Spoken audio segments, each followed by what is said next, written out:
The president-elect is focused on trade. Certainly in an interview with The Times, the president-elect vowed to offer the UK a fair trade deal, saying this: "We're going to work very hard to get it done quickly and done properly. Good for both sides." Joining us right now is Reagan economic advisor, former Reagan economic advisor, Martin Feldstein. Marty, good to see you. Thank you so much for joining us. Good to be with you. So Trump said Britain was right to vote to leave the European Union and that he wants to meet with the Prime Minister, Theresa May.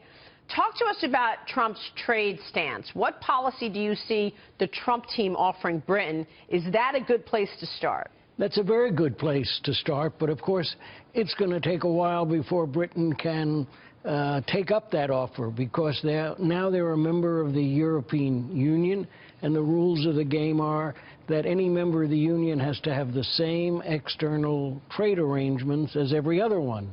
So they have to wait until they've finally exited. But that'll happen within a couple of years, so there's no harm in them starting to plan for a U.S.-Britain free trade agreement. I think this goes back to a lot of the economic policies that he needs to address here as well, because if you look at the UK, they're going to go down to a 15% tax rate by 2020. They're looking to do their currencies going down. What other type of plans and policies should Donald Trump focus on initially here? Is it the personal tax rate, the corporate tax rate, repatriation? What else should he focus on outside of trade that could help move the needle and benefit the economy? Well, I think the tax plan is the key thing. I think there's clear agreement between the Republicans in the Congress, who after all have a majority, and the president about the corporate tax plan. I think that's going to be very important. Because is there a rate you see it should be at? Well, it should be less than it is today. We have the highest corporate tax rate in the industrial world, 35%. We're talking about getting it down into the mid or low 20s. Well, 15% is what he 15 wants. is, yes, and the Republicans in the House have said 20. Right. So one way or another, we ought to get down to numbers like that so that we are, again, competitive. And then also shifting to a so-called territorial tax system, which means we don't incent American businesses to leave their profits abroad. So giving them the opportunity to bring the existing overseas profits back, pay a small tax when they bring them back, and then in the future be able to bring back profits that they earn abroad, subject to not having to pay the full U.S. tax. There's been so much focus on the repeal and replace of Obamacare, at least in the first days of the new Congress, even before Donald Trump has been inaugurated. Martin, how worried should we be that the Congress, Washington, gets bogged down in some of what is at the top of the agenda? Because, again, if there's this trying to replace Obamacare is a tough slog in and of itself, and then you start talking about individual and corporate tax reform. That's a lot. It is a lot, but I think there's no question that the details on the tax side have been pretty well worked out. And there are very small differences between what the Trump people have been saying about corporate and personal tax reform and what the Congress has been talking about. So I think that's not going to be all that hard to get through. I think there are a lot of different plans on how to replace Obamacare. I noticed that the White House has just said they're going to come out with their plan.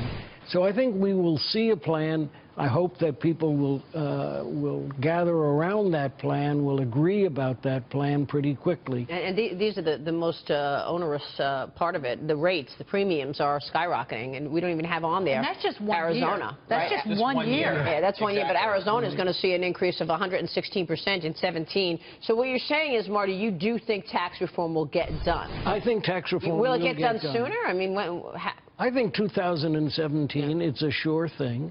I think one of the uncertain parts of it is the so-called border tax adjustment. There's a lot of uncertainty about that, but it's actually a remarkably good deal for the United States. Well, talk to us about that, because we've been having this debate all morning. Now, BMW says, look, I'm not going to face any border tax. I'm keeping my plant in Mexico. No, this has nothing to do with punishing companies.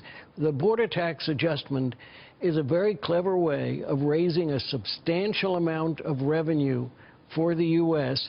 without raising taxes on Americans. The idea is we put a tax on imports. We put a subsidy on exports. But that leads to a change in the value of the dollar. The dollar rises, and it brings back the prices to Americans to where they would be without it. So it looks like BMW is going to pay a tax regardless of where they're making. That's separate from what companies are doing in terms of if they have their factory overseas. That's right. It's got nothing to do with that. Okay. But the people who will be ultimately paying this tax, more than $100 billion a year, it'll be borne by the people who sell to the U.S. because of the stronger dollar. So I believe that, to your point, the reason that Trump won was because people couldn't take 8 more years or 4 more years of economic malaise. And I'm wondering, how did Democrats miss this populist wave? It wasn't just the White House that they lost. You know, there are 52 Republican senators. There are 241 members of the House of Representatives. Republicans have 31 governors. They totally outright control 32 state legislatures. The Democratic Party is a non-player at this point in terms of governing this country down to the state level. So you have to hope that they will recognize that and will not try to block the plans that the Republicans will do in the tax area and in Obamacare. Remember, the Senate is, while the Republicans have a majority, it's a very small majority. And so if they don't hold every single Republican on board on whatever plans they have, then they are going to be subject to blocking by Democrats. So I think it's really important that this not become a partisan issue. But you haven't answered in terms of what this idea of is calling out companies. I mean, what do you think about that? I mean, some of the automakers have changed plans. Look at Ford. They changed their plans. Yeah, Look at Carrier. So without really imposing a tariff, by talking tough, he's gotten companies to do things. He's gotten a lot of publicity for it. So his voters have to feel, look, this guy is getting something done. He's doing things to lead to more jobs. And that's okay. That's okay. If he can do it without imposing tariffs, fine. And you don't think he will? I hope that we will not see these kinds of 35% tariffs that he, from time to time, has talked about. Right. Marty, good to see you. Good to see you. Thanks so much. Marty Feldstein joining us there.